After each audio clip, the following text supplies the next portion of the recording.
I got so much motherfucking design on right now. Break it down, bring it back, make it clap. I got 3 old thoughts, new guap, wear that dick. Bitches on my line, and you know they come strapped. Hold up, what it not, 45, scope it cash like whoa. How you fucking with these hoes up?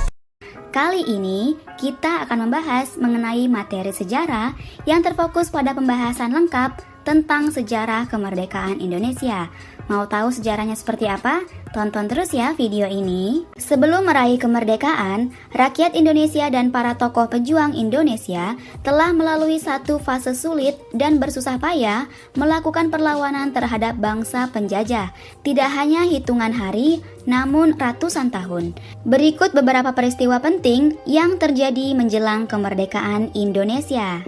Yang pertama, menyerahnya Jepang terhadap sekutu. Penyerahan Jepang terhadap sekutu terjadi setelah peristiwa pengeboman di Nagasaki dan Hiroshima.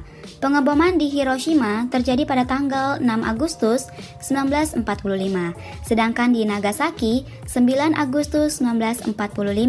Pada tanggal 9 Agustus 1945, Soekarno, Mohatta, dan Rajiman Weddiodiningrat diterbangkan ke Vietnam untuk bertemu Marsekal Terauchi. Mereka dikabari bahwa pasukan Jepang sedang dalam tahap menuju kehancuran.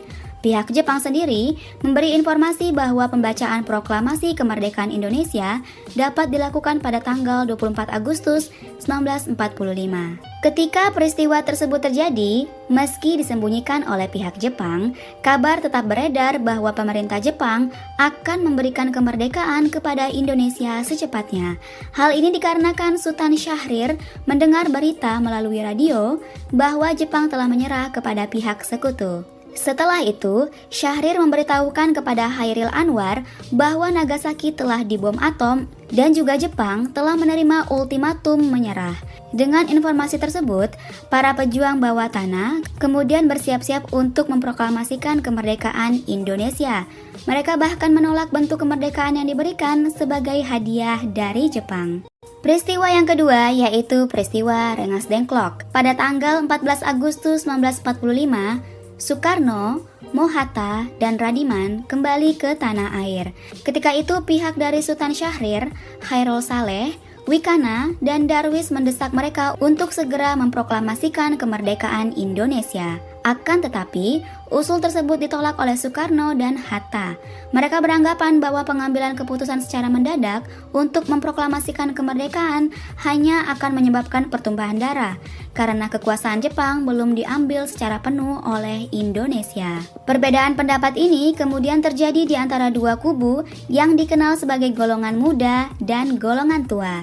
Golongan muda pada pihak Sultan Syahrir dan golongan tua pihak Soekarno dan Mohatta. Hal inilah yang kemudian menyebabkan terjadinya sejarah peristiwa Rengas Dengklok. Kemudian pada tanggal 15 Agustus 1945, para golongan muda membawa Soekarno dan Mohatta ke Rengas Dengklok. Penculikan ini bertujuan untuk mengamankan kedua tokoh tersebut dari pengaruh Jepang dan agar proklamasi kemerdekaan Indonesia segera dilaksanakan. Peristiwa yang ketiga yaitu proses perumusan teks proklamasi kemerdekaan. Peristiwa Rengas Dengklok berhasil menggugah pendirian dari Soekarno dan Mohatta. Gejolak dan desakan dari golongan muda masih terus terjadi dan akhirnya diadakanlah pertemuan PPKI di Rumah Laksamana Maeda. Rapat tersebut bertujuan untuk merumuskan teks proklamasi yang dihadiri oleh pihak dari golongan tua dan golongan muda pada tanggal 16 Agustus 1945. Perumusan teks proklamasi benar-benar sangat singkat.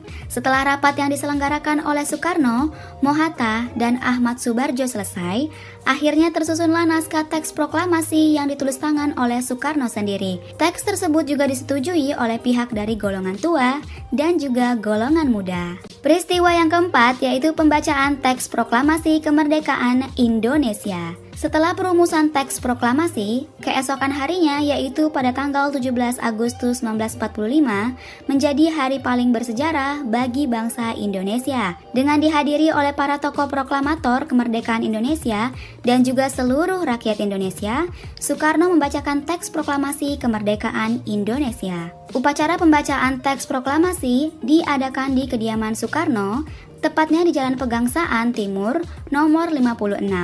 Prosesi tersebut berjalan dengan sangat lancar dengan diiringi pengibaran bendera merah putih. Aklamasi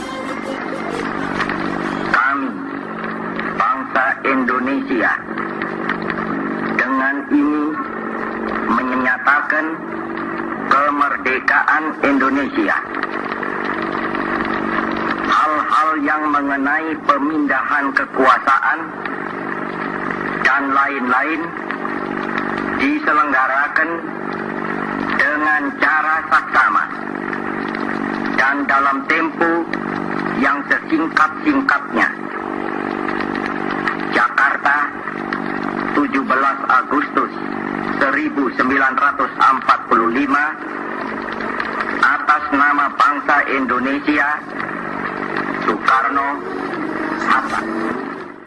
Nah, itu dia teman-teman pembahasan lengkap sejarah kemerdekaan Indonesia yang dimulai dari beberapa peristiwa penting yang terjadi menjelang kemerdekaan Indonesia hingga akhirnya teks proklamasi dibacakan oleh Soekarno. Semoga video ini bermanfaat